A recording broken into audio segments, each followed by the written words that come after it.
Okay, today we will study cationic polymerization, okay, and its mechanism.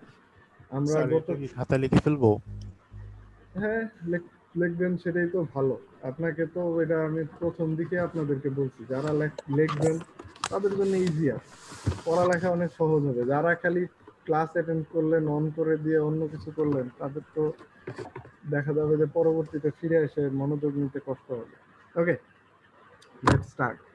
তাহলে cationic polymerisation, আমরা কিন্তু chain পলিমারাইজেশনের একটা type করতেছি। চেইন পলিমারাইজেশনকে আমরা কয় ভাগে ভাগ করছিলাম, কেউ কারো মনে আছে?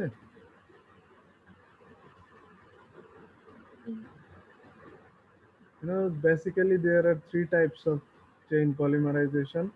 First one is free radical polymerization, then sir cationic, দুই anionic, ভাগে না and স্যার, huh?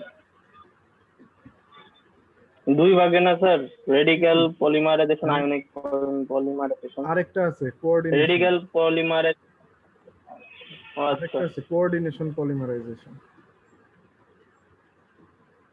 চলেন দেখি, ওই স্লাইডে ফেরত যাওয়ার চেষ্টা করি।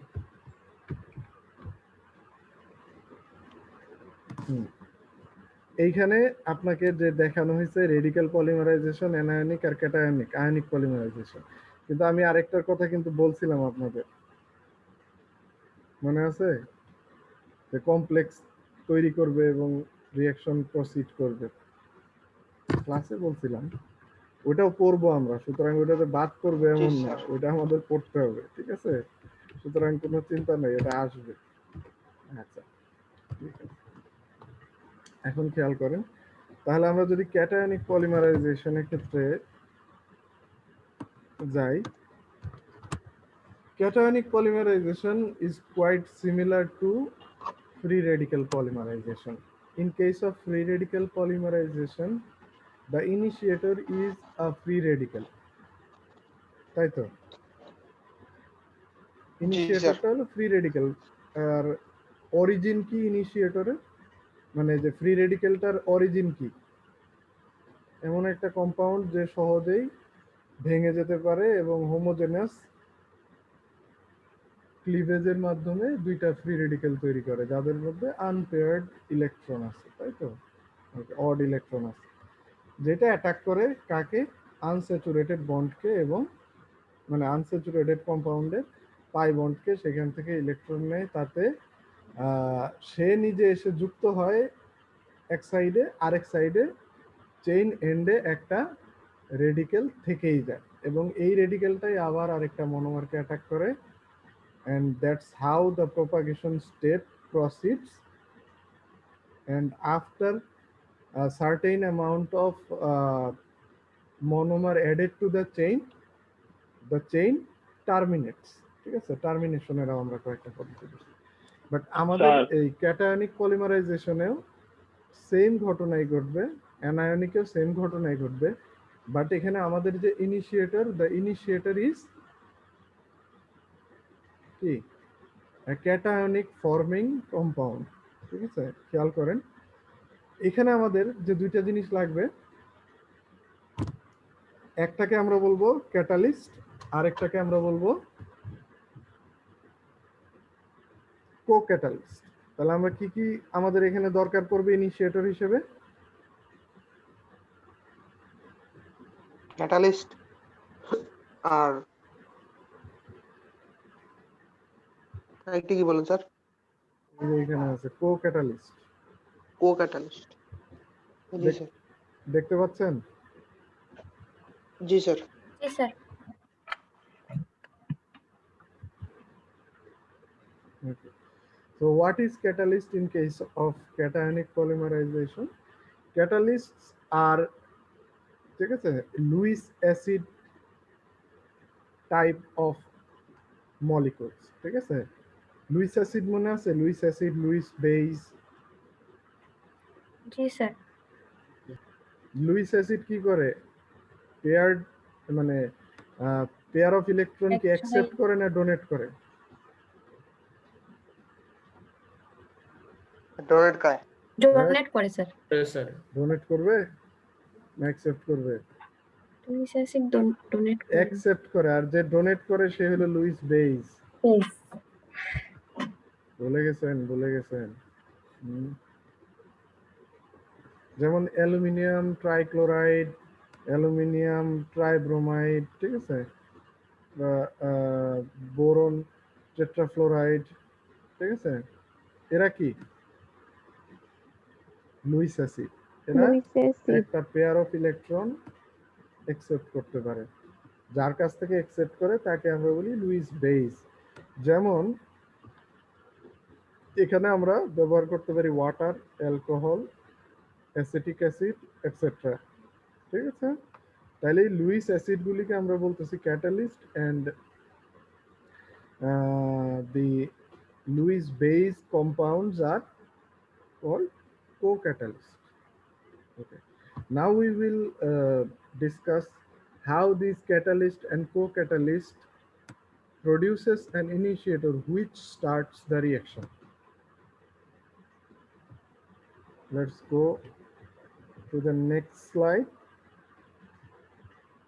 where we can have an example of this.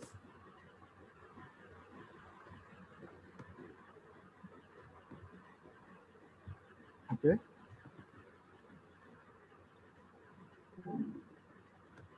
Let's see. Here you can see the mechanism. Okay. The initiation step is discussed with a specific example where the catalyst and co-catalyst at first reacts to form a complex. কি তৈরি করে? Complex. একটা complex তৈরি করে। এখন কমপ্লেক্সটা কি দরকার আমরা সেটা একটু দেখব। চিন্তা নাই, খুব একটা কঠিন কিছু না, আপনারা একটু মনোযোগ দিলেই বুঝতে পারবেন। খেয়াল করেন, এখানে ক্যাটালিস্ট আমরা বলছিলাম যে লুইস অ্যাসিড, আর কো ক্যাটালিস্ট বলছিলাম লুইস বেইস। দেখেন ক্যাটালিস্ট তাইলে কে এখানে? Boron trifluoride. চিনতে পারছেন? এই উদাহরণটা কিন্তু আমরা অনেক পড়ছি। আমরা ইয়েতে পড়ছি না, এই কি বলে, এই যে অষ্টক সংকোচন, অষ্টক সম্প্রসারণেও এটা দেখছি। ও কি করে? বোরন ট্রাইফ্লোরাইডের পক্ষে আরো ইলেকট্রন নেওয়া সম্ভব হয়, কারণ ও সংকুচিত অবস্থায় আছে। ওর শেষ কক্ষপথে বোরনের 6টা ইলেকট্রন থাকে। তো ultimately he can take another pair of electrons, তাই না? মনে আছে? জি sir. Okay, so that's why boron acts as a Lewis acid. And who can donate a pair of electron? Who has excess in amount, ঠিক আছে, like water or alcohol or whoever it is, nitrogenous compounds, who has extra pair of electron that can be donated, ঠিক আছে। যদি donate করে, যেই কম্পাউন্ডটা donate করতেছে তার স্ট্রাকচারে কোনো রকম অ্যাবনর্মালিটি বা তার স্ট্রাকচারে কোনো রকম ভাঙন বা ডিস্ট্রাকশন হবে না। ক্লিয়ার? আচ্ছা, এখানে যেমন আমরা লুইস বেইস হিসেবে ইউজ করছি water. So this two compounds, boron trifluoride and water, reacts to form a complex, and the complex has two parts in it. One is positive and negative, that is proton, and the other part is negatively charged, and it is a complex. Okay. Sir complex কি পুরাটাকে বলা হয়? Total complex আমি বললাম যে মানে just প্রোটনটা বোঝা easier. আমাদের কি মনে আছে কমপ্লেক্স কম্পাউন্ড পড়ার সময় আমরা কি পড়ছি? যে কমপ্লেক্স আয়ন, তাই না? আর এর সঙ্গে কি মেটাল থাকতে পারে বা অন্য কিছু থাকতে পারে। আবার এমন হতে পারে কমপ্লেক্স আয়ন, তার সঙ্গে আমাদের একটা অ্যানায়ন থাকতে পারে, মনে আছে? ক্লোরাইডের মতো বা অন্য কিছু। সিম্পল কমপ্লেক্স কম্পাউন্ডে একটা কমপ্লেক্স অংশ অবশ্যই থাকবে, কমপ্লেক্স আয়ন। ওকে, এইখানে যেমন কমপ্লেক্স আয়নটা কোন পাশে আছে? এই যে বোরন ট্রাইফ্লোরাইড আর হাইড্রোক্সিল মূলক মিলে একটা কমপ্লেক্স ফর্ম করছে। ওকে, ক্লিয়ার? মানে টোটালটাকে একসাথে আর কি স্যার কমপ্লেক্স টোটালটা বলা হলো হয়েছে। কমপ্লেক্স কম্পাউন্ড, আর এর মধ্যে কমপ্লেক্স আয়ন কতটুকু? ডান পাশের অ্যানায়নিক অংশটা হলো কমপ্লেক্স আয়ন, আর ক্যাটায়নিক অংশটা হলো জাস্ট সিম্পল আয়ন। আচ্ছা আচ্ছা, ঠিক আছে, এটা তো আমরা পড়ছি কমপ্লেক্স কম্পাউন্ড যখন পড়ছি আমরা তখন বুঝতে দেখছি পারছি। না। জি স্যার। ওকে, স্যার এটা কি ফার্স্ট সেমিস্টারে ছিল? হ্যাঁ, কেন ফার্স্ট সেমিস্টার আপনি ছিলেন না? আমি স্যার আগস্টের 22 তারিখ থেকে ক্লাস করছি স্যার, মোবাইল ছিল না আগে। আমি তো আবার রিপিটও করছি আগস্টের 22 তারিখ। তাহলে আর কি জি একটা। স্যার, আচ্ছা ঠিক আছে, এই জন্য স্যার নতুন নতুন লাগতেছে, আমি কি কই স্যার। ঠিক আছে, ওকে। এখন মনোযোগ দেন।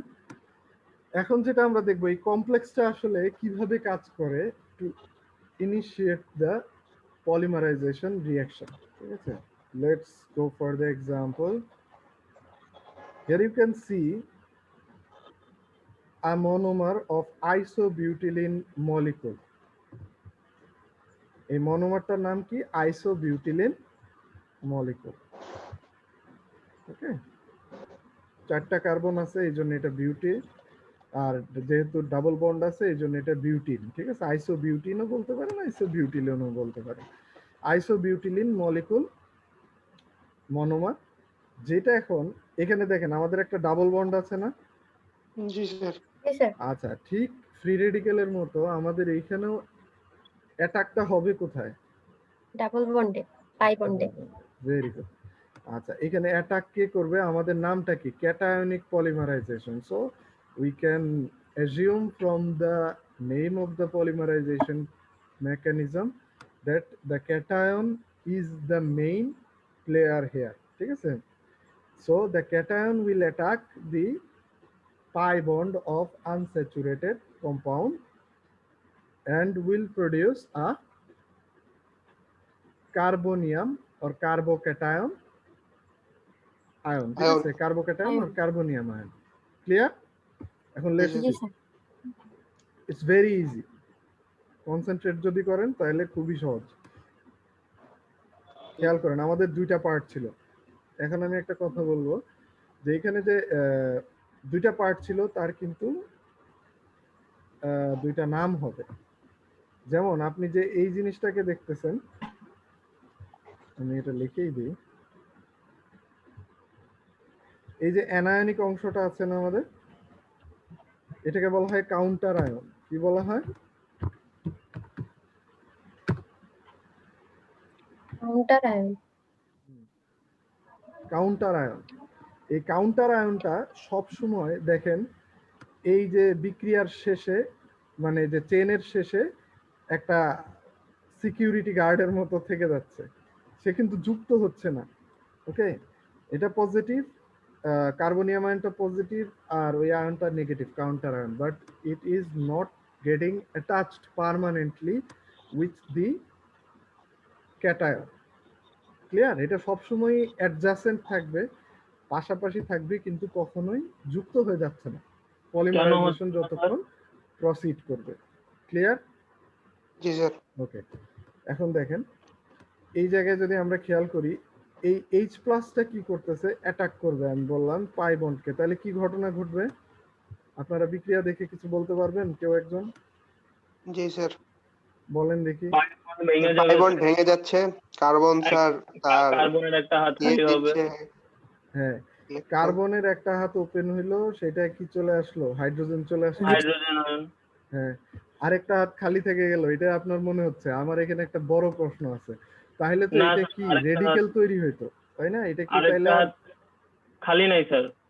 স্যার কার্বন তো স্যার ইলেকট্রন আমি দিয়ে বলি দিচ্ছে। কার্বোক্যাটায়ন আর কার্বো অ্যানায়ন তৈরির পদ্ধতি মনে আছে? এখানে কি partial movement of electron pair হয়, মনে নাই? এই পাই বন্ডের যে 2টা ইলেকট্রন আছে, 2টাই কোথায় চলে আসবে? স্যার কার্বনের দিকে, এই কার্বনের দিকে। হ্যাঁ, এই কার্বনের দিকে আর কি স্যার। Very good. তাহলে এখানে কি তৈরি হবে? ইলেকট্রনের মেঘ, মানে হ্যাঁ, এইদিকে ইলেকট্রনের ডেনসিটি বেড়ে যাবে, আর এইদিকে কি হবে? ইলেকট্রনের কমে যাবে। ডেনসিটি কমে যাবে। কমে যাবে। কমে যাবে। Very good. দুইটা ইলেকট্রনই চলে যাবে বাম পাশের কার্বনটার দিকে, লেফট সাইডে। Okay, then the hydrogen plus ion or proton, let me ask you a question. How many electron does this H plus has? Electron নাই। ঘাটতি তো স্যার, নাই তো There is sir. no electron, so if this H plus ion has to get attached with the carbon, then it has to take 2 electrons, তাই না? জি sir. জি sir. আচ্ছা, এখন তাইলে এটা এই জন্য কি সরাসরি এখান থেকে দুইটা ইলেকট্রন নিয়ে CH3 তৈরি করলো। ক্লিয়ার? জি স্যার। জি স্যার। আচ্ছা, কিন্তু আমাদের যে ডাইন পাশের যে কার্বনটা ছিল, the carbon on the right side it is deprived of any electron that was shared with the pi bond, মানে within the pi bond, তাই তো? এখানে কোনো ইলেকট্রন আর নাই, সো এখানে কি আমরা প্লাস লিখতে পারি না? জি স্যার। জি জি স্যার। এই জন্যই এটা কি ক্যাটায়ন বা কার্বোক্যাটায়ন বা কার্বনিয়াম আয়ন। ক্লিয়ার? স্যার আবার বলেন, শুনছি, বলেন।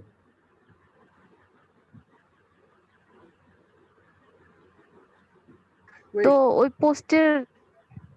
পোস্টের ওখানে স্যার যেটা লিখতেছি ওখানে তো মানে ওই পরীক্ষা শাখার ওইটাই দিচ্ছি প্রত্যেকটা খামে স্যার, ওখানে তো ইন্ডিভিজুয়াল কোনো স্যারের নাম দিচ্ছি না ওই অ্যাসাইনমেন্ট গুলাতে। তো স্যার ওখানে যে পাবে কিভাবে?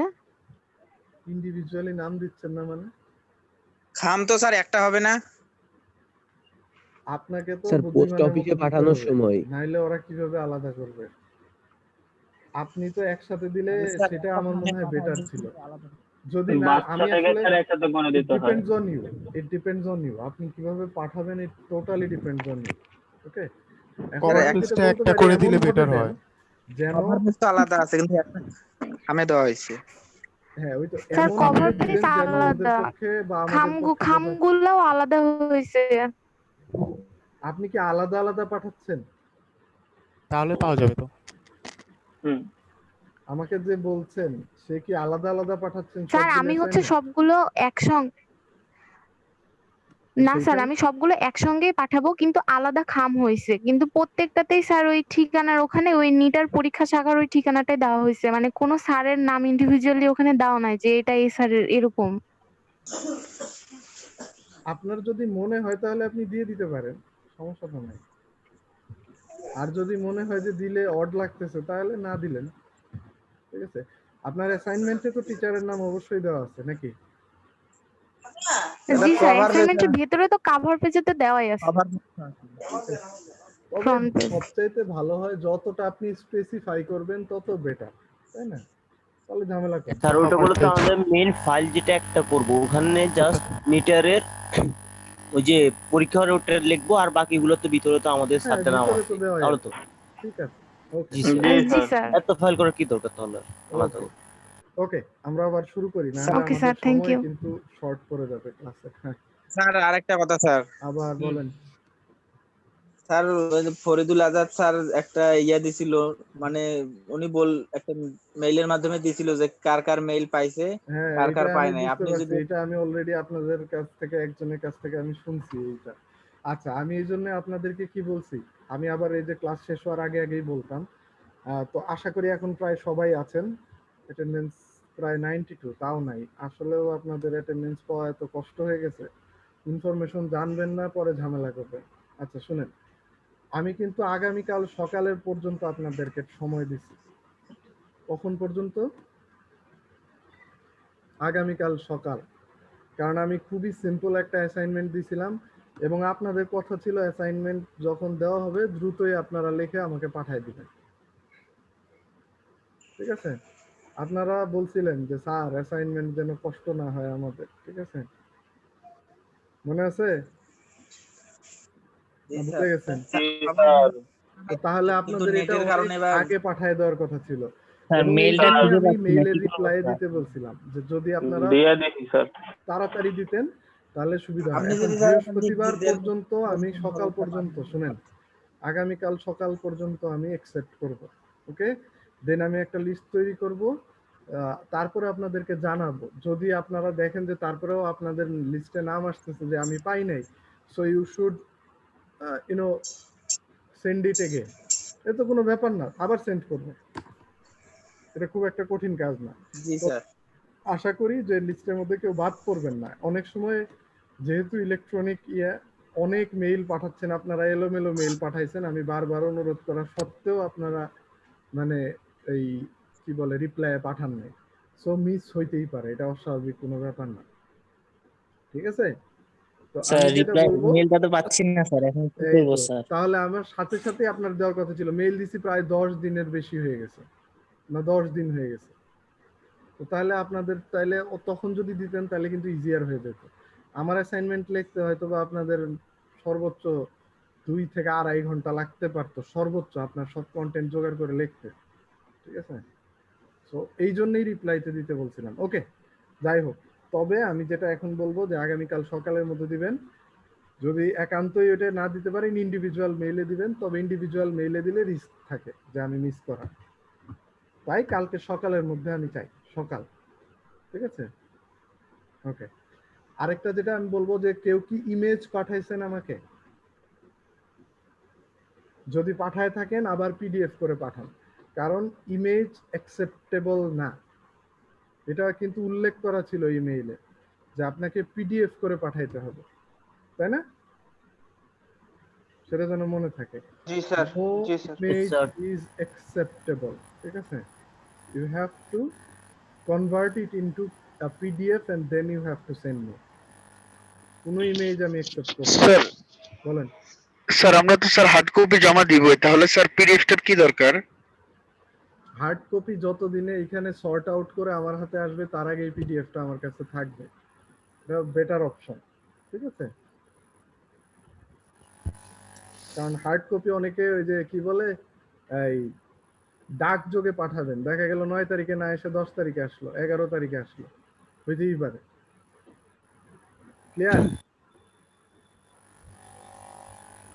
ওকে, জি স্যার। ডান। আচ্ছা, এবার আমি যাচ্ছি। কেন আমেরিকান নির্বাচনে দেখতেছেন না ওদের কি বলছে যে 9 দিন পরে পর্যন্ত মানে ব্যালট কাউন্ট হবে যারা ডাকযোগে পাঠাবে। জি স্যার, 2 সপ্তাহ পরে এরকম বলছে। স্যার আমরা তো স্যার ডাকযোগে পাঠাইছি, কিন্তু একদম তো এক্সাম শাখার যাইতে হবে, গেটে তো দিলে হবে না, না স্যার? ওখানে আসলে ওরা তো ডাকযোগে যখন ওরা তো নিয়ে আসে, ওরা বলে দিবে কোথায় নিবে, রিসিভ করবে ওরা, কোথায় যাইতে হবে ওরা বলে দিবে। ঠিক আছে, ওটা তো রিসিভ করতে হয়, তাই না?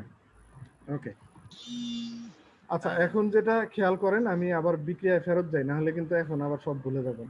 ওকে, আমরা ছিলাম কি ইনিশিয়েশন স্টেপে। In this step proton ion attacks the pi bond of the double bonded carbons, then a new carbonium ion or carbocation is produced. এটা বুঝতে তো কারো কোনো সমস্যা হয় না ইনশাআল্লাহ, নাকি? না স্যার। খেয়াল করবেন সবসময় কাউন্টার আয়নটা কোথায় থাকতেছে। স্যার একটা প্রশ্ন ছিল স্যার। দারোয়ান হিসেবে থাকতেছে। বলেন প্রশ্ন দ্রুত। স্যার এই কম্পাউন্ডের নাম স্যার আইসোমিথিলিন কিভাবে হলো স্যার? আইসোবিউটিলিন কিভাবে হলো? এই অর্গানিক কেমিস্ট্রি পড়তেছেন না চিস্তি স্যারের কাছে? কার্বনের দুই পাশে সমান মিথাইল গ্রুপ আছে বলে এটাকে আইসো বলা।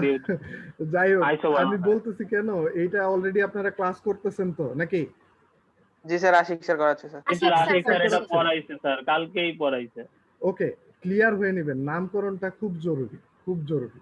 ওকে, আইসো বলার কারণই এটা, আপনার বন্ধুরা অলরেডি উত্তর দিয়ে দিছে। হ্যাঁ, ওকে, লেটস স্টার্ট। আবার যদি আমরা শুরু করি, কাউন্টার আয়নটা কিন্তু সবসময় মনে রাখবেন, এটা অনেকটা আপনাদের কি বলে ক্লাসে তো অনেক মজা করে উদাহরণ দিয়ে দিয়ে পড়ানো যায়। তো কাউন্টার আয়নটা সবসময় মনে রাখবেন, এটাকে কিন্তু যোগ করে দিবেন না, এটা সবসময় পাশে থাকবে। ওকে,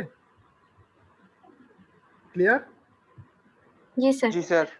আচ্ছা, স্যার এটা পাশে থাকে কেন, মানে এটা যুক্ত হয় না কিসের জন্য, মানে এটার কোনো নিয়ম আছে যে এই কারণে যুক্ত জাস্ট হয় না? ফর ফান আমি একটা এক্সাম্পল দিই আপনাদের, মানে just for fun, nothing else. Okay, ইউনিভার্সিটিতে তো আপনাদের অনেক রকম বন্ধুত্ব হয়, আপনাদের মধ্যে খুব জনপ্রিয় মানে লোকপ্রিয় একটা টার্ম আছে, জাস্ট ফ্রেন্ড, মনে আছে? শুনছেন? জি স্যার, জি স্যার, ও আলটিমেটলি কখনোই যুক্ত হবে না, কিন্তু সবসময় পাশে থাকবে। এটা সেম জিনিস। Just friend. আর বুঝতে কোনো সমস্যা আছে? না স্যার। না স্যার। ঠিক আছে। ও পুরাটা টাইম যতক্ষণ না বিক্রিয়া শেষ হবে, এই 4 বছর এটারে প্রোটেক্ট করবে, এটার পাশে মানে থাকবে। যতক্ষণ যেই পর্যন্ত বিক্রিয়া না শেষ স্যার, হওয়ার সময় হ্যাঁ। আসবে তখন ও আলাদা হয়ে যাবে। স্যার এটা কি দিয়ে বুঝিয়ে দিতে হবে ব্রেকেট হ্যাঁ? বলে, এই যে কাউন্টার আয়নটা কি দিয়ে বুঝাইতে হবে? যে এটা তো যুক্ত হবে না স্যার, তাইলে এটা তো প্লাস দিয়ে আপনি দেখাচ্ছেন, এখানে তো যুক্ত হচ্ছে না, পাশে থাকতেছে। আপনি তো ডিটেইল পড়বেন, আপনি যখন বই থেকে পড়বেন। আমি কিন্তু ক্লাসে কি আর বইয়ের মতো পড়ানো সম্ভব? এটা তো পড়বেন বই থেকে। ক্লাসে আপনি একটা ডেমনস্ট্রেশন দেখতেছেন, এটা আপনি কথায় পড়বেন বই থেকে অথবা যে কোনো রেফারেন্স থেকে, আপনি এটা কালেক্ট করে নিয়ে পড়তে হবে। আমি যে কথাগুলি বলতেছি সেগুলি তো লিখতে হবে, তাই না? ওকে, আচ্ছা, লেটস স্টার্ট अगेन। এখন নেক্সট স্টেপ কি? প্রপাগেশন। তো প্রপাগেশনে কি হবে বলেন?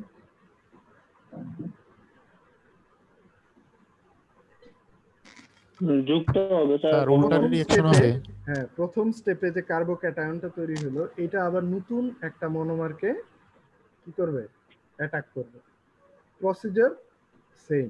ওই ক্যাটায়নটা যায়, প্লাস অংশটা যে পাশের কার্বন মানে ডাবল বন্ডেড কার্বনের সঙ্গে যুক্ত হবে, এবং ডাবল বন্ডেড কার্বনের কি হবে? পাই বন্ধন ভাঙবে। পাই স্যার বন্ধন আরেকবার রিপিট করবেন? শিফট হবে। শিফট হয়ে যেই কার্বনের সাথে আমাদের ক্যাটায়নটা যুক্ত হচ্ছে সেদিকে চলে আসবে, আর অন্য কার্বনটার সাথে কি হবে? একটা প্লাস চিহ্ন থাকবে, মানে প্লাস চিহ্ন থাকবে না, অন্য কার্বনটায় ইলেকট্রনের ডেফিসিয়েন্সি তৈরি হবে, সুতরাং এটা পজিটিভলি চার্জড হবে। ঠিক আছে, আমরা যদি এখানে খেয়াল করি, মনোযোগ দিবেন একটু।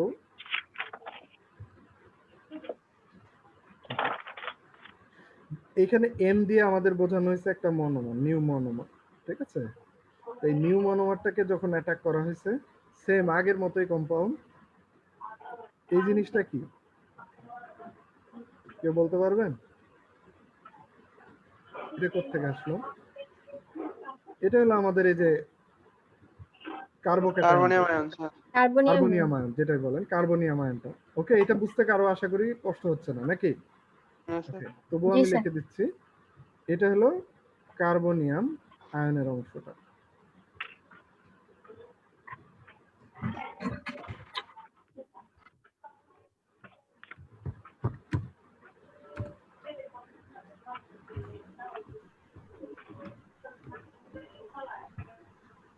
ক্লিয়ার? Carbonium part. ওকে, আচ্ছা, আর এই বাকি অংশটা কি? এটা হলো মনোমারের পার্ট, তাই তো? এখন মনোমারের পার্টে তাহলে কি ঘটনা ঘটছে খেয়াল করবেন। এখানে কিন্তু একটা ভুল আছে। ভুল আছে কি?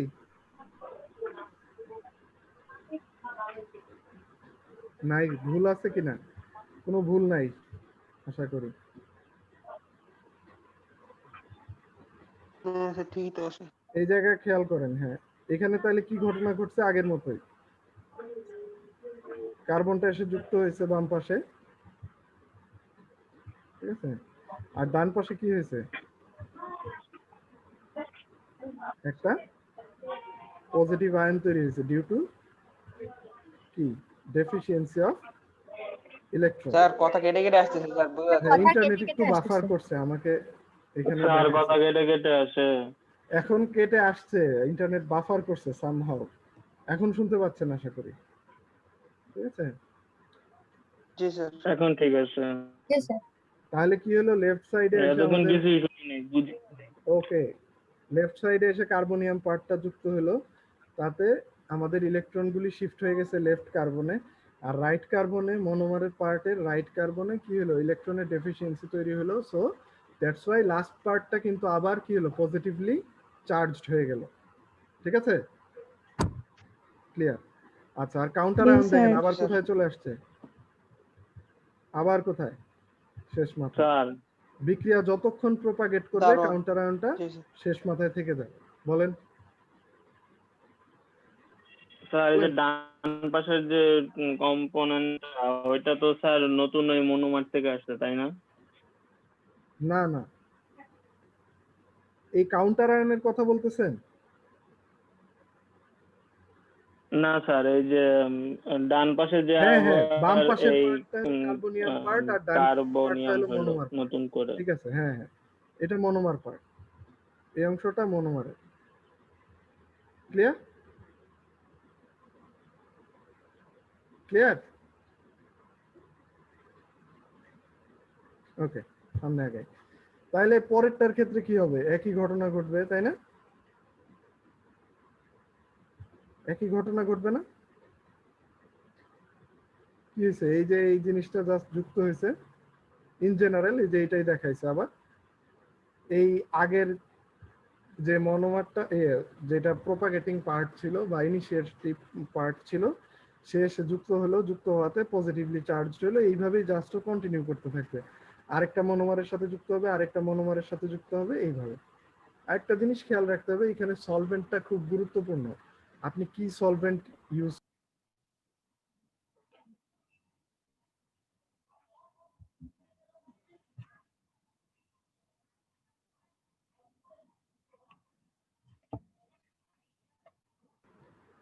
আমাকে শুনতে পাচ্ছেন? জি স্যার। জি স্যার। জি, স্যার। আচ্ছা, আমি যেটা বলতে চাচ্ছি যে আপনাদের এখানে যতগুলি মনোমার আসবে যুক্ত হবে, চেনের শেষ মাথায় কি থাকবে? রেডিক্যাল ছিল রেডিক্যালের ক্ষেত্রে, আর এখানে কি থাকবে? একটা ক্যাটায়ন থাকবে, তাই না? লাস্টের কার্বনটা কি হিসেবে কাজ করবে? ক্যাটায়ন হিসেবে। ক্লিয়ার? এভাবে রিঅ্যাকশনটা প্রসিড করবে, সিম্পল। আর সলভেন্টটা ইম্পর্টেন্ট, সলভেন্টের উপরে স্যার আমার একটা depend প্রশ্ন করে- ছিল। বলেন। একটা প্রশ্ন ছিল বলেন। স্যার, এই যে কার্বনিয়াম আয়ন মানে কার্বনিয়ামের পাশে যে নতুন একটা কম্পোনেন্ট আসলো, এটা কি স্যার মনোমার পার্টটা? হ্যাঁ, আমি তো বলতেছি যতবার মনোমার যুক্ত হবে চেইন লেন্থ বড় হবে, তাই না? আমি বুঝতে পারছি, দাঁড়ান আপনাকে ক্লিয়ার করে দিচ্ছি, একটু অপেক্ষা করেন।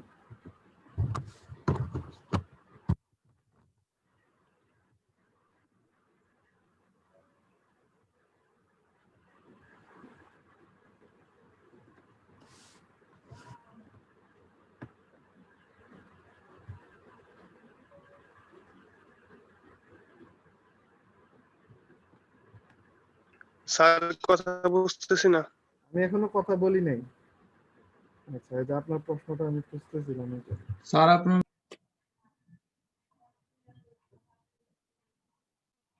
ইন্টারনেট খুব ডিস্টার্ব করতেছে, ঠিক আছে?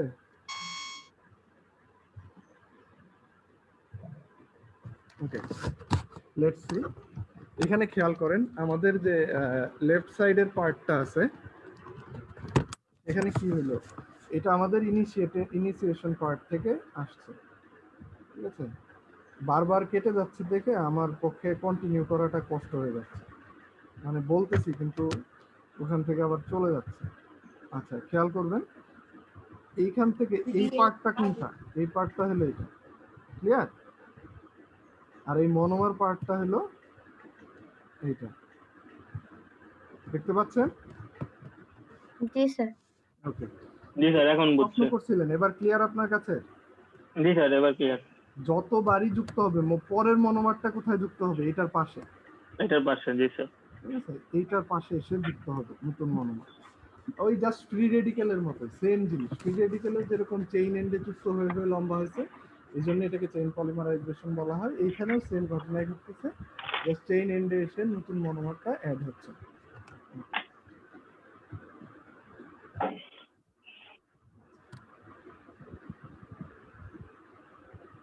Let's go for the next slide.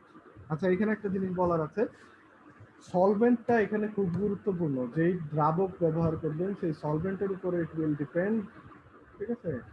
how long can the chain grow and how fast the chain can grow. ঠিক আছে, মানে চেইনটা কত দ্রুত বাড়বে এবং মানে রিঅ্যাকশন রেট কত দ্রুত হবে আর চেইন লেন্থ কত লম্বা হবে, that totally depends on the characteristics of the solvent use. ঠিক আছে, এরপরে আসি আমরা টার্মিনেশন। আমাদের টার্মিনেশনটা কিভাবে হবে সেটা একটু গুরুত্বপূর্ণ। দেখেন আমি একটা কিন্তু প্রসেস আপনাদের বলছি যে টার্মিনেশনের সিস্টেম কি। চেইন একসময় অটোমেটিক্যালি টার্মিনেটেড হবে যখন তার প্রয়োজন পড়বে। এখন কি হবে তখন, কাউন্টার আয়নটা কি করবে, সরে যাবে।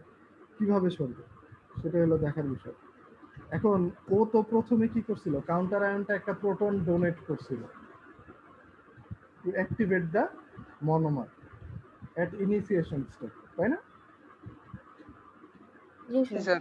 At the first step, the counter ion shared a proton to Proton. the monomer to produce to initiate the reaction. এখন যেহেতু সে প্রথমে দিছিল, আবার এখন কি শেষ যখন করবে বিক্রিয়া সে আবার সেই প্রোটনটা নিয়ে নেবে। ঠিক আছে, খেয়াল করেন এখানে আমাদের তাহলে প্রোটনটা কে দিবে, দ্যাটস দ্য বিগ কোয়েশ্চেন। শুরুতে কোথায় দিছিল, একদম শুরুর মনোমার থেকে কি নেওয়া সম্ভব ওর পক্ষে? No, that's not very easy. না স্যার। যেইটার না, ক্লোজ স্যার। থাকবে, আমি তো বলতেছি চেইনের এন্ডে যেই কার্বনের সাথে ও কাছাকাছি থাকবে সেই কার্বন থেকে এসে কি করতে পারে, হাইড্রোজেনটা বা প্রোটনটা প্রোটন নিয়ে নিতে পারে। নিতে পারে। এখন দেখেন এটার সঙ্গে এই যে কার্বন কাছাকাছি আছে, তাহলে অনেকগুলি থেকে নিতে পারে। আমরা প্রথম উদাহরণে দেখি এই যে লেফট সাইডে যে কার্বন সেটা থেকে নিল, তাহলে কি হবে, CH2 থেকে যদি একটা হাইড্রোজেন বা প্রোটন চলে যায় তাহলে কি হবে, CH2 কি থাকবে আর?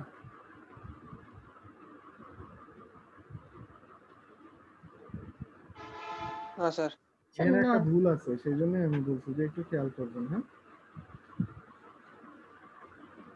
জি স্যার। অবশ্যই এটাকে অন্যভাবে বলা যায়, এটা ইচ্ছা করলে এখানে না দেখা আপনি অন্যভাবে বলতে পারেন। বাট দেখেন আপনার তাহলে কার্বনের হাত কয়টা হয়ে যাচ্ছে এখানে, একটা হাত খালি হয়ে যায়, ডাবল বন্ড ফর্ম করে নিতে হবে। এখানে কয়টা কার্বনের হাত, কয়টা এই কার্বনের? স্যার পাঁচটা হাত হয়ে যাচ্ছে তো স্যার। এটা কি পাঁচটা পসিবল? হাত হয়ে যায়। না স্যার।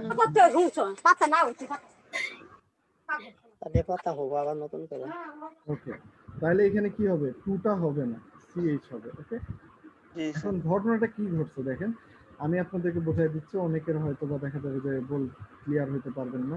আমরা এখান থেকে কি রিমুভ করতেছি, actually we are removing proton, hydrogen. Proton. Proton.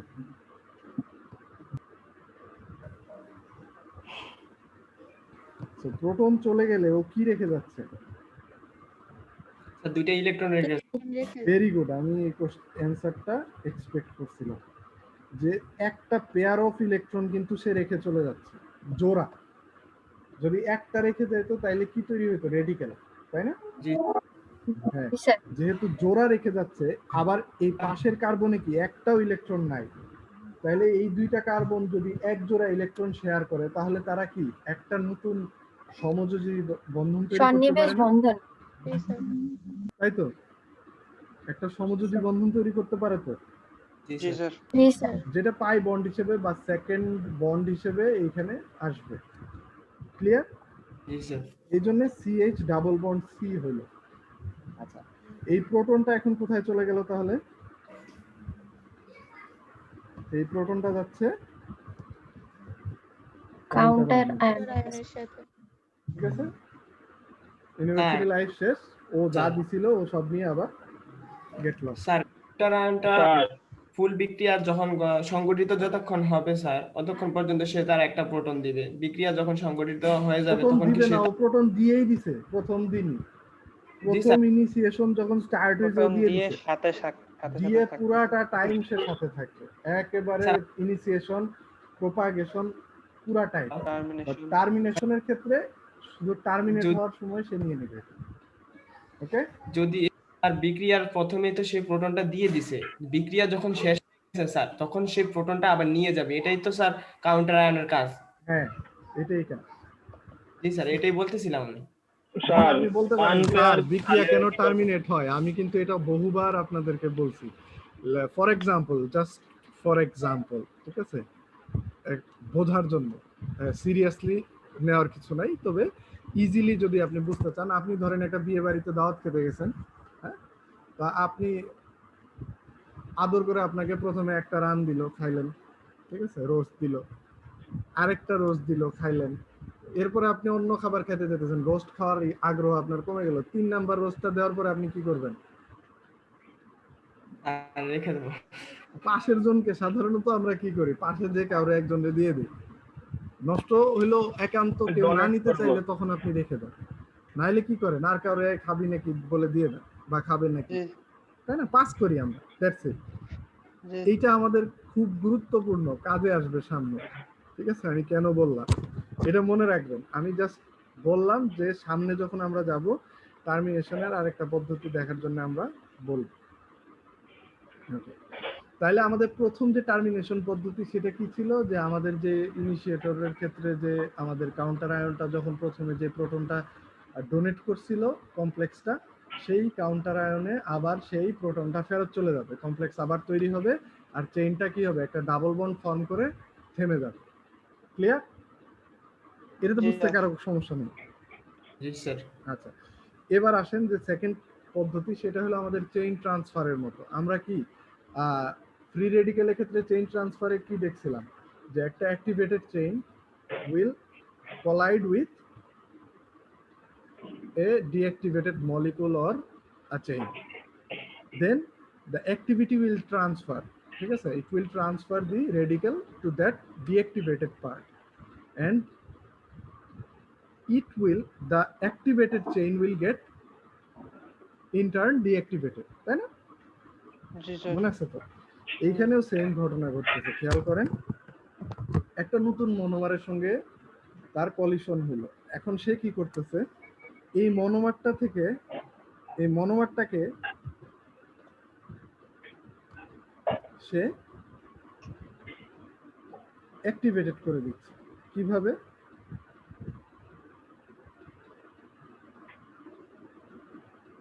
বলতে পারবেন মনোমারটাকে কিভাবে অ্যাক্টিভেটেড করতেছে? ট্রাই করেন দেখি কেউ পারেন কিনা।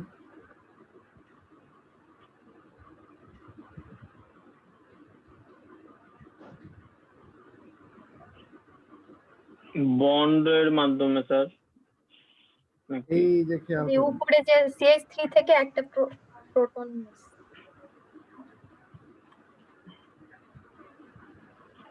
কিভাবে করলো? ও নিজে অ্যাক্টিভেটেড ছিল, যেখানে এই যে কমপ্লেক্স আয়নটা ছিল, এর মধ্যে তো একটা ঘাটতি ছিল, সে তো সব ঘাটতিটা সময় ছিল পূরণ করে। একসাথে, হ্যাঁ। এখন এই হাইড্রোজেনটা সে চলে গেছে স্যার, কাউন্টার আয়নকে না দিয়ে সে কি করলো, আরেকটা নতুন মনোমারকে দিল, মনোমারকে ট্রান্সফার করে দিল, দ্যাটস ইট। তাহলে মনোমারটা কিন্তু অ্যাক্টিভেটেড হয়ে গেল, তাই না? জি স্যার। মনোমারটা অ্যাক্টিভেটেড হয়ে গেল, কারণ মনোমারের যে CH2 পার্টটা ছিল সেইখানে এই হাইড্রোজেনটা চলে আসছে, ঠিক আছে। এইখানের এই হাইড্রোজেনটা আলটিমেটলি কোথায় এসে জয়েন করছে, এইখানে মনোমারের মধ্যে কিন্তু CH2 ছিল, এটা খেয়াল রাখেন, হ্যাঁ। মনোমারটা কিভাবে ছিল, CH2।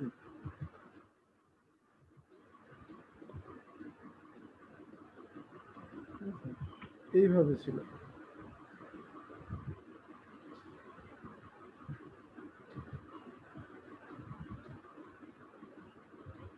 উপরে একটা CH3 ছিল, নিচে একটা CH3 ছিল, তাই না? জি স্যার।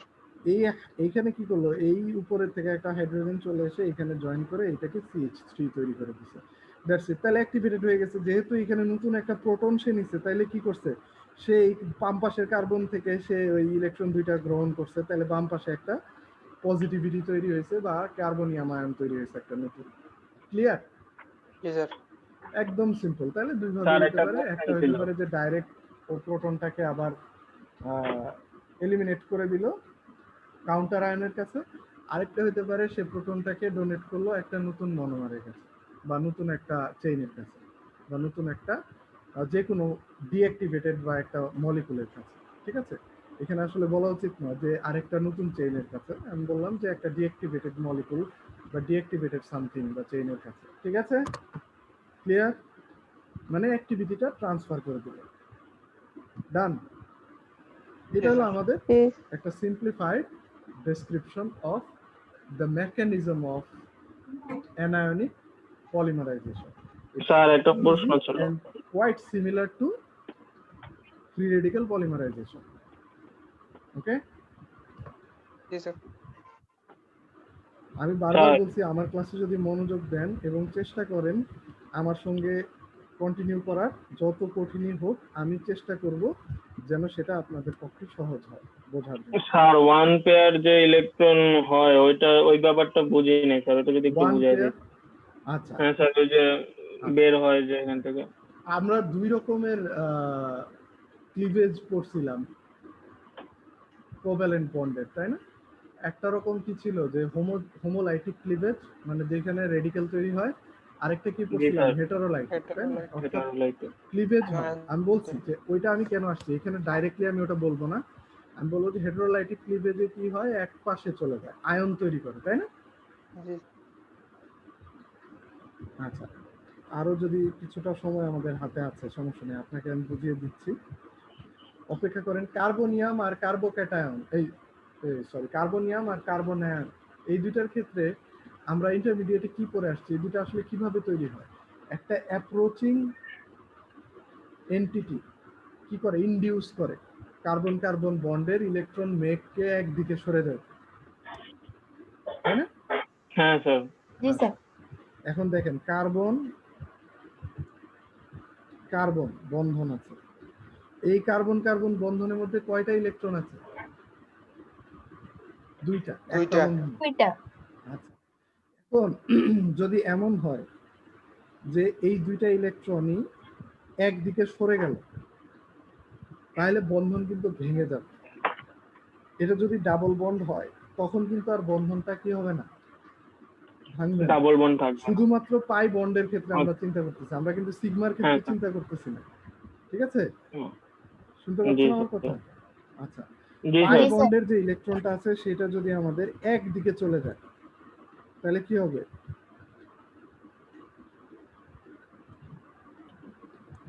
Minus del plus. এটা আসলে কি সেটাই আপনার বন্ধু আশা করি বুঝতে পারে নাই, সেই জন্য ঘটনাটা ঘটছে। ডেল মাইনাস মানে কি, আসলে এখানে কি আছে, এক জোড়া লোন পেয়ার ইলেকট্রন আছে। হ্যাঁ, এইটা কিন্তু একটা ইলেকট্রন করে দুইজনেই শেয়ার করছিল, কিন্তু মূল মেঘটাই দুইটাই কি চলে আসছে, একদিকে চলে আসছে, আর এর কাছে কি একটাও ইলেকট্রন নাই, সেই জন্য কি আসছে, প্লাস। কিন্তু এটা কোন বন্ধনের জন্য, মেক ইট ক্লিয়ার নাও। হেটারোলাইটিক পাই বন্ধনের জন্য। পাই বন্ধনের জন্য। যদি এটা সিগমা বন্ধনের জন্য হইতো তাহলে কি হইতো, এই বন্ধনটা ভেঙে যেত, তাই না? কার্বন কার্বন আর বন্ধনই থাকতো না। যেহেতু শুধু পাই বন্ধনের ক্ষেত্রে হচ্ছে, সেহেতু এখানে কি থাকতেছে, সংযোগ থাকার পরেও একদিকে পজিটিভ থাকতেছে, একদিকে নেগেটিভ থাকতেছে। ক্লিয়ার? সিগমা ভেঙে গেলে তো একদম পুরোপুরি মাইনাস প্লাস হয়ে যেত। হ্যাঁ, আলাদা হয়ে যেত, সেটা কিন্তু এখানে হচ্ছে না। এখানে পাই বন্ডের ইলেকট্রনগুলি শুধুমাত্র ডিলোকালাইজড হচ্ছে, ডিলোকালাইজড বলবো না, লোকালাইজড হচ্ছে, একদিকে চলে যাচ্ছে। ক্লিয়ার? এবার আরে যে প্রশ্ন করছে তারে বলতে বলেন, আপনারা তো বুঝতেই পারছেন কে প্রশ্ন করছিলেন। আপনি ক্লিয়ার? জি স্যার, ক্লিয়ার। ঠিক আছে, পাই বন্ড, হ্যাঁ, এইটা এখানে পাই বন্ড থেকে আমাদের ইলেকট্রনগুলি একদিকে, মানে এই জোড়া ইলেকট্রনটা একদিকে চলে গেছে, আর একদিকে আপনার ডেফিসিয়েন্সি তৈরি হয়েছে বা ইলেকট্রনের স্বল্পতা তৈরি হয়েছে, এইটাই প্লাস, আর কিছু না। ঠিক আছে, স্বল্পতাটাই প্লাস হিসেবে শেষ মাথায় থেকে যাচ্ছে। আচ্ছা, আমি আশা করি ইনশাআল্লাহ আপনাদের বুঝতে আর কষ্ট হচ্ছে না, আর তবে প্র্যাকটিস করতে হবে। আমি যেটা বলবো যে পলিমার সাবজেক্টটা ইন্টারেস্টিং, যদি প্র্যাকটিস করেন ম্যাথের মতো আপনাকে একদম পারফেক্ট মার্কস দিবে। ঠিক আছে? Sir polymer science and engineering তে এটা আলাদা একটা মানে এই স্যার কোর্সই আছে বিএসসি। এটাই তো বলতেছি, একদম ম্যাথের মতো আপনাকে মার্কস দিবে, অ্যাকুরেট হলে ফুল মার্কস পাবেন, কারণ মেকানিজম। ঠিক আছে? আর যদি অ্যাকুরেট না হয় মার্কস কিন্তু শেষ। ক্লিয়ার? জি স্যার। ওকে, এবার আমি আবার আপনাদের ক্লাস শেষ করার আগে আমি একটা কথা বলবো, সেটা হলো অ্যাসাইনমেন্ট নিয়ে। যে আপনারা যারা অ্যাসাইনমেন্ট এখনো জমা দেন নাই, you have to submit your assignment within tomorrow morning. ঠিক আছে? Within tomorrow morning. আমার অ্যাসাইনমেন্টটা খুবই ছোট, খুবই simple. That's why you can't argue. ঠিক আছে? এখানে আর্গুমেন্টের কিছু নাই। আগামীকাল সকালের মধ্যে আমি সবার অ্যাসাইনমেন্ট চাই, এবং অ্যাসাইনমেন্ট অবশ্যই পিডিএফ আকারে হতে হবে। No image is accepted. Sir A4 পেজে কি এই পাটা ওপাট লেখা যাবে? না লেখাটাই তো বেটার। এত ছোট একটা অ্যাসাইনমেন্টে যদি আপনি এপিটোপিক লেখেন তাহলে অনেকের এটা তো হয়ে গেছে স্যার। আচ্ছা, আমি বলছি যে অনেক বেটার বলছি, কিন্তু আমি বলছি যে অনেকেই যদি লেখেন দেখা যায় যে পাশ হয়ে যায়, লেখা কালি চলে আসতেছে বা লেখা বোঝা যাচ্ছে না এক পাশেরটা আরেক পাশের লেখার জন্য। এরকম হলে তখন সমস্যা। আর অ্যাসাইনমেন্টের কি পিডিএফটা চেক দেখবেন না স্যার? আমরা যে হার্ড কপিটা দিতেছি ওইটা দেখবেন। দেখবো স্যার পিডিএফ দেখলে তো স্যার ক্যাম স্ক্যানারে করলে ওই স্ক্যান করার পরে আর ওই পিটার কালিটা দেখা যায় না। আমি কেন বলছি, অনেকের ক্ষেত্রে ইমেজ ব্লার হয়ে যাচ্ছে। ঠিক আছে? অনেক সমস্যা হইতে পারে এরকম। ঠিক আছে? আমি কেন বলছি, অনেকের এমন কালি ব্যবহার করে দেখা যায় যে কালি এ পাশে চলে আসতেছে। ঠিক আছে? তখন দেখবেন যে ব্ল্যাক একটা শেড আসে লেখার মধ্যে, লেখার শেড আলাদা। আচ্ছা, যদি না হয় দ্যাটস বেটার, এটা নিয়ে টেনশন করার কোনো দরকার নাই। তবে আমি বলতেছি যত অ্যাসাইনমেন্টটা অ্যাট্রাকটিভ হবে, যত পারফেক্ট হবে, তত আপনি মার্কস ভালো পাবেন। সেটাই তো স্বাভাবিক, তাই না? আমার যদি বুঝতে কষ্ট হয় বা লেখা বুঝতে না পারি তাহলে আপনার মার্কস কমবে, সেটাই স্বাভাবিক। কিন্তু আমি বারবার বলতেছি কালকে সকালের মধ্যে পাঠাবেন, এবং অবশ্যই পিডিএফ আকারে পাঠাবেন। কেউ যদি ইমেজ আকারে আমাকে পাঠায়ও থাকেন সে পিডিএফ আকারে পাঠাবেন, নাহলে অ্যাকসেপ্ট করব না। ঠিক আছে? আচ্ছা, আরেকটা জিনিস যেটা এখনো যারা লেখেন নাই তারা নামের শেষে আর স্যার যুক্ত করবেন না। দেন আরেকটা কি বলতে চাচ্ছিলাম স্যার, রোল 63 হচ্ছে অনেক নেট সমস্যা, ও আসতে পারতেছে না, ক্লাস জয়েন করতে পারতেছে না। আচ্ছা, তাহলে চ্যাট বক্সে রোল নাম্বার লিখে দেন, আপনারা বাকিরাও লিখে দেন। আপনাদেরকে সময় দিলাম, আপনারা 2 মিনিট টাইম আছে ক্লাসের, আপনারা লিখে দেন। আর এর মধ্যে কারো কোনো প্রশ্ন থাকলে জিজ্ঞাসা করবেন।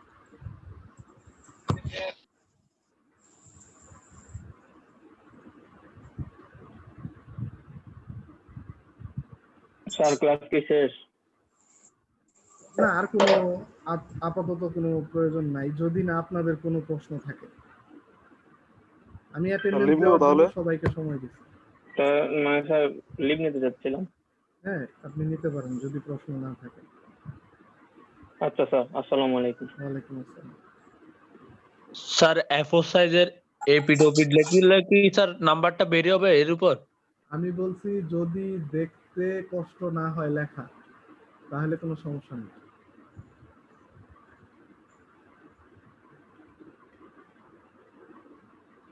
না স্যার, নাম্বার রিলেটেড তো, তাই একটু। এখন অনেকেরই আমি বলছি, অনেকেই কিন্তু লেখলে এক পাশের কারণে আরেক পাশের লেখা নষ্ট হয়ে যায়। আপনি যখন হার্ড কপি পাঠাবেন দেখা গেল বিশ্রী লাগতেছে, তখন কিন্তু হার্ড কপি চেক করতে গেলে যদি বিশ্রী লাগে তখন মার্কস কমবে, স্বাভাবিক। স্যার আমাদেরকে এই পিডিএফটা দেওয়া হয়েছে? হ্যাঁ, এটা তো দেওয়া হয়েছে। এই পিডিএফ পাইছেন না? জি স্যার। স্যার স্যার বলেন। স্যার আমি আপনাকে 2-3 মিনিট কল করছিলাম, পাই নাই।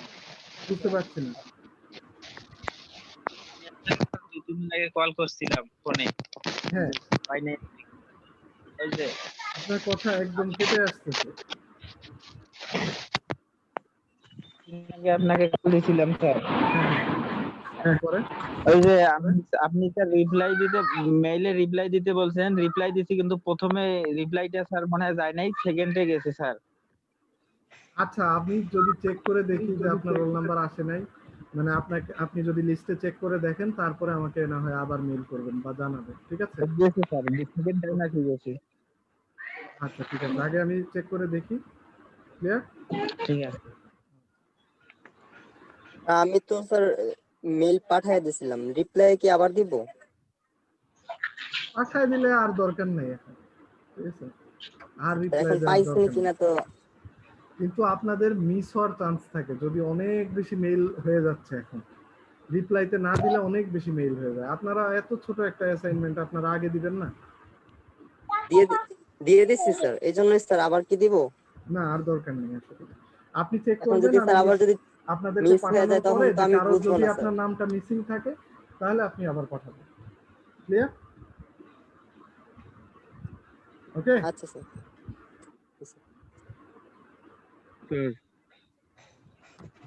আচ্ছা, আমি ক্লাস শেষ করে দিতে চাচ্ছি। আপনাদের আশা করি আর কোনো প্রশ্ন নাই নাকি?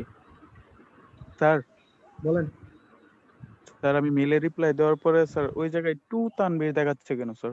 কি দেখাচ্ছে? মেইলটা কি গেছে?